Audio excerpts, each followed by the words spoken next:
बड़ी जानकारी आपको दे दें कि ईडी लगातार जो है बात बात पर छापेमारी करती है, जिस पर सुप्रीम कोर्ट ने बड़ा एक्शन लिया है कि ईडी सीमाएं लांघ रहा है। ईडी की छापेमारी पर सुप्रीम कोर्ट की सख्त टिप्पणी। बड़ी जानकारी आपको दे रहे हैं, ईडी अपनी सारी सीमाएं पार कर रहा है। सुप्रीम कोर्ट ने कहा है कि ईडी बात बात पर छापेमारी करता है। तमिलनाडु सरकार की याचिका के बाद सुनवाई के दौरान एससी की टिप्पणी सामने आई है।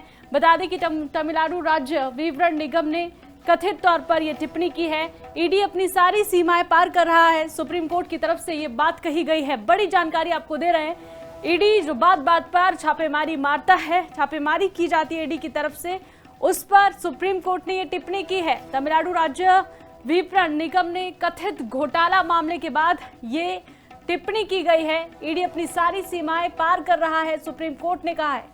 इस वक्त की बड़ी जानकारी आपको दे रहे हैं, सुप्रीम कोर्ट से फटकार लगी है ईडी को। ईडी की छापेमारी पर सुप्रीम कोर्ट की सख्त टिप्पणी सामने आई है। उनकी तरफ से कहा गया है कि ईडी जिस तरीके से लगातार बार बार छापेमारी करता है, उस पर उन्होंने ये बात कही है।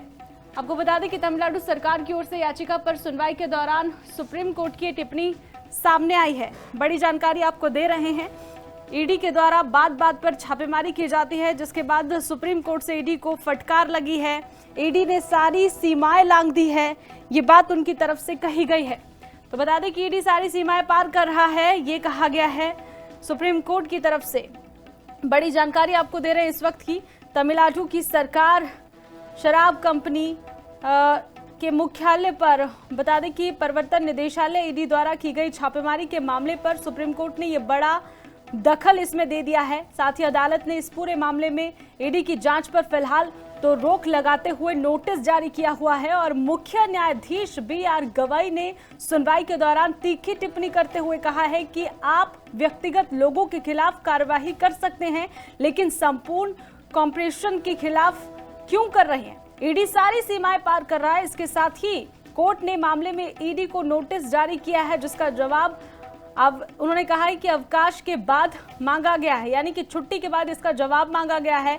वरिष्ठ अधिवक्ता कपिल सिब्बल, जो कि तमिलनाडु सरकार की ओर से पेश हुए, उन्होंने कोर्ट में यह बताया है कि ईडी ने अधिकारियों के सभी मोबाइल फोन जब्त कर लिए थे और सारे डेटा की जो क्लोजिंग है वो भी की गई है। इस गंभीर जो यहाँ पर उन्होंने कहा कि जो नतीजा है उसका हनन हुआ है। और इस टिप्पणी के बाद सुप्रीम कोर्ट ने ईडी को आगे की सभी कार्यवाही पर उनको रोक लगा दी है कि आगे की कोई कार्रवाई उनकी तरफ से, ईडी की तरफ से ना की जाए, जिसमें तमिलनाडु सरकार को इस मामले में राहत मिली है। तो ईडी सारी सीमाएं पार कर रहा है, सुप्रीम कोर्ट से फटकार लगी है। और साथ ही उन्होंने कहा है कि सुप्रीम कोर्ट ने सख्त टिप्पणी करते हुए ईडी को फटकार लगाई है, किस तरीके से बात बात पर जो छापेमारी ईडी की तरफ से की जाती है वो ना हो, जवाब भी उनसे मांगा गया है। तो ईडी की छापेमारी पर सुप्रीम कोर्ट की सख्त टिप्पणी। बड़ी जानकारी आपको दे रहे हैं, तमिलनाडु राज्य विवरण निगम ने कथित घोटाला मामले में ये बात उठाई है। ईडी अपनी सारी सीमाएं क्रॉस कर रहा है, पार किया जा रहा है सारी सीमाओं को ईडी के द्वारा। तमिलनाडु सरकार की याचिका पर सुनवाई के दौरान सुप्रीम कोर्ट का ये बड़ा फैसला।